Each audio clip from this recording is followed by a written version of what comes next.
السلام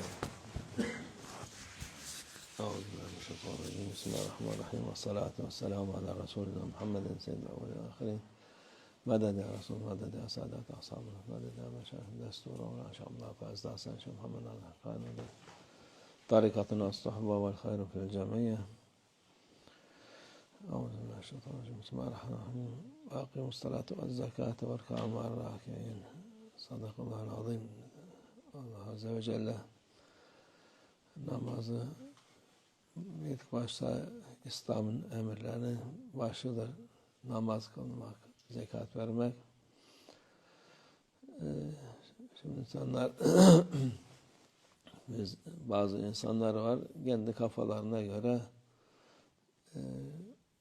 dini yapmak isterler. Yani zannederler ki iyi yapıyoruz. Namazın yerine hiçbir şey geçmez. Farz namazın yerine hiçbir şey geçmez. Onu yapman lazım. Başka şey ne yaparsan onu telafi edemezsin. Onun faziletini, onun sevabını, ondan sonra onu kılmayıp da şey yaparsan ahirette her namaz için 80 sene namaz kılarsın. 80 sene dedim, bütün hayatın insanın 80 senedir ancak. Yani farz olduğu vakit. Onun için bazı insanlar işte riyazat yapacağım. Namaz kılar mısın? Yok. Riyazatın ne faydası var sana o vakit? Ne riyazatı, ne tesbihatı, ne sadakası, hiçbir şey namazın yerini tutmaz. İslam'ın emri, Allah Azze ve Celle'nin emri, İslam'ın usulü, direği namazdır.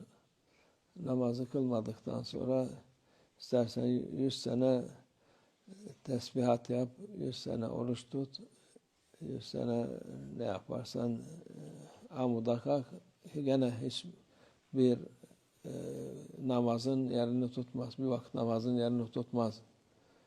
Şimdi bazı insanlar bazıları kendi kafalarına göre yapar. Ben yaparım. Bazıları da başkalarının lafıyla bu şeyler yapar ki o da onlara bir fayda vermez. Fayda vermez, zarar verir. Çünkü farzı bırakmışsın, nafile yapıyorsun. Nafile, hadi Allah tesbihat o da başka bir sevabı var ama onun namazın yerine geçmez. Yani o muhakkak namazını kılacaksın. Tesbihat ondan sonra yaparsın. Nafileler de yapabilirsin ondan sonra. İstediğin şey yapabilirsin. Oruç da aynı şekilde. Farz orucu tutacaksın. Ondan sonraki oruçlar istediğin kadar şey yap. Yok Ramazan'da ben tutmayacağım da başka vakit oruç tutarım. Onun yerine geçer. Geçmez o vakit. Yani şey olarak, kaza olarak olursa gene kazanda sevabı 1000'de 1, milyonda 1 kalmaz. Ama vaktinde Allah Azze ve Celle'nin sana emrettiği vakitlerde yaparsan o vakit her şey yapabilirsin ondan sonra.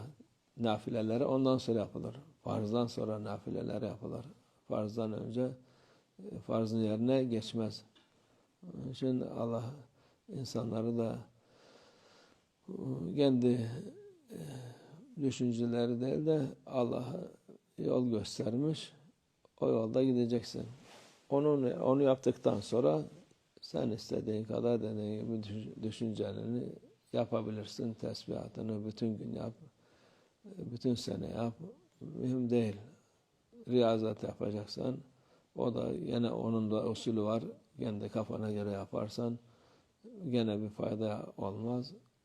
Onun yapacağı nasıl yapılacak, nasıl edilecek diye mürşitten, şeyhten öğreneceksin. İzin alacaksın. Öteki türlü o da biraz tehlikeli olur. Riyazat kendi kafana göre yapmak. Allah bizi kendi nefsimize bırakmasın. Nefes iyilik yapayım derken kötülük yaptırabiliyor insanı. Allah muhafaza etsin. Ve minallah tevfik. El Fatiha.